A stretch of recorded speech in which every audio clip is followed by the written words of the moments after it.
Jeannie's estate. Short episodes written by JWT. Episode 2, The Ones Who Came Home. Before the lawsuits, before the courtroom battles, before the estate began to splinter under the weight of greed and accusation, there was a quieter suffering inside Jeannie Thomas's home. It did not begin with shouting. It began with exhaustion, and it began with a promise. Years earlier, the Thomas family had faced another difficult decision involving an elderly relative. Aunt Virginia, an aunt on Edward Thomas Jr.'s side of the family, had reached her late 90s and needed help.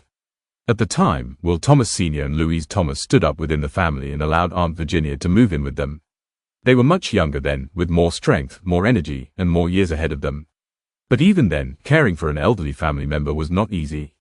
Aunt Virginia lived with Will Sr. and Louise for more than 2 years. They helped her, looked after her, and gave her a home when she needed one. Eventually, the family placed Aunt Virginia in a nursing home. That decision stayed with Will Sr. According to the family's account, shortly after Aunt Virginia entered the nursing home, she was not looked after properly. She fell, broke her hip, and died soon afterward. Her death deeply saddened Will Sr. It also upset Jeannie. To Jeannie, what happened to Aunt Virginia became a warning. She did not want that fate for herself. She did not want to be placed in a home and forgotten.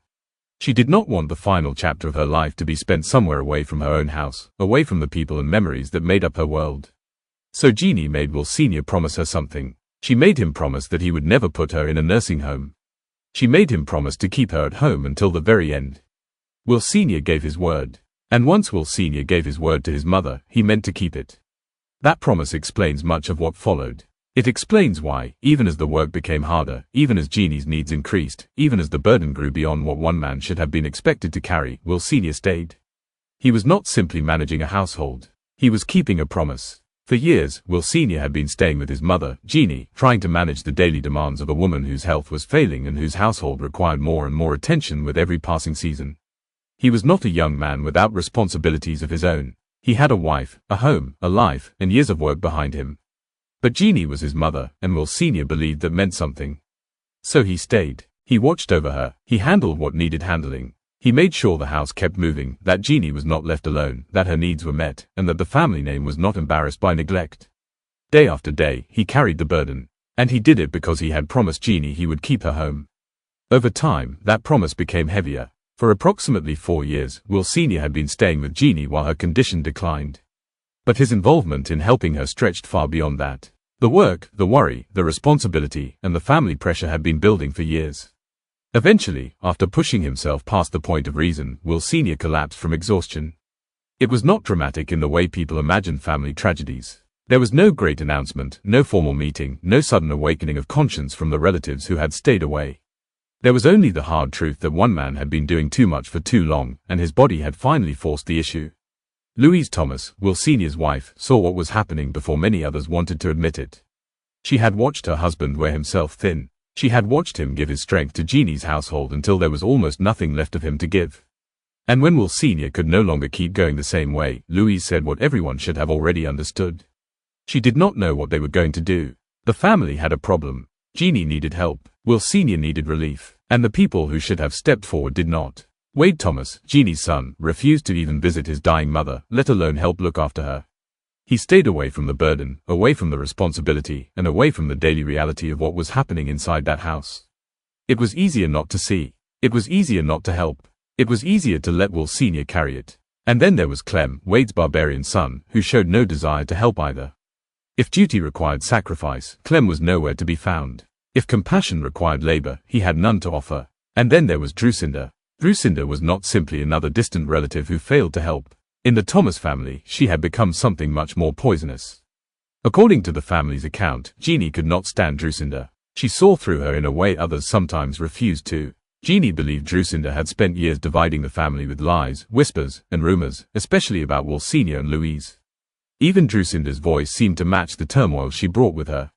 Family members described it as distinct and impossible to ignore, like a squawking, nasally parrot mixed with nails dragging across a chalkboard.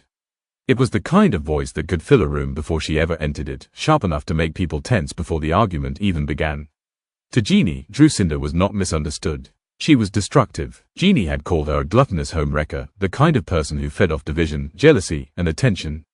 In Jeannie's eyes, Drusinda had brought misery wherever she could, turning relatives against one another and spreading stories that damaged relationships inside the family. She had not built anything. She had not sacrificed anything. She had not carried the burden when it mattered. But she always seemed to appear where there was conflict, where there was resentment, or where there might be something to gain. The resentment Drusinda carried toward Will Sr. and Louise had gone on for years. According to the family, she disliked their success, their stability, and their standing. Will Sr. and Louise had built a life that others respected. Drusinda, by contrast, seemed consumed by jealousy and dissatisfaction. Rather than accept her own failures, she turned them outward, aiming her bitterness at people who had done more, worked harder, and lived better. Jeannie saw it, and so did Edward Thomas Jr., Jeannie's late husband. Edward had known the family long enough to recognize character. He had seen who showed up and who did not. He had seen who helped and who stirred trouble. Like Jeannie, Edward understood that Drusinda's presence in the family brought division rather than peace. That history mattered, because when Jeannie grew weaker and her household needed real help, Drusinda did not become a caretaker. She did not come forward with compassion. She did not offer relief to Will Sr., comfort to Louise, or meaningful support to Jeannie. As far as the family was concerned, if there was nothing significant in it for Drusinda, she was not likely to involve herself. Jeannie's declining health did not offer Drusinda attention, money, control, or advantage. So she remained exactly where she had chosen to be, away. While Will Sr. broke himself down, they stayed away. While Louise worried, they stayed away. While Jeannie grew weaker, they stayed away. And then Willie came home. At that time, Will Thomas Jr., known to the family as Willie, was living nearly 5 hours north. He had his own life there. He was running his business. He had a home, responsibilities, plans, and the kind of independence a man builds for himself after years of work. He was not sitting around waiting for someone else's burden. But when he learned how bad things had become, he understood what had to be done. There are moments in a family when words like convenience and fairness no longer matter. There is only duty. There is only blood. There is only the question of whether a person will stand up when standing up costs them something. Willie stood up. He told Louise he would come back. He would take over management of Jeannie's household. He would help his father. He would help keep Jeannie at home. He would help Will Sr. keep the promise he had made to his mother. And he would do what Wade would not do. He would not come alone. Willie reached out to his cousin, Adam Blythe, a man connected through Louise's side of the family, and asked him if he could help. Adam did not treat the request like an inconvenience. He did not hide behind excuses. He did not wait to see what he might gain from it.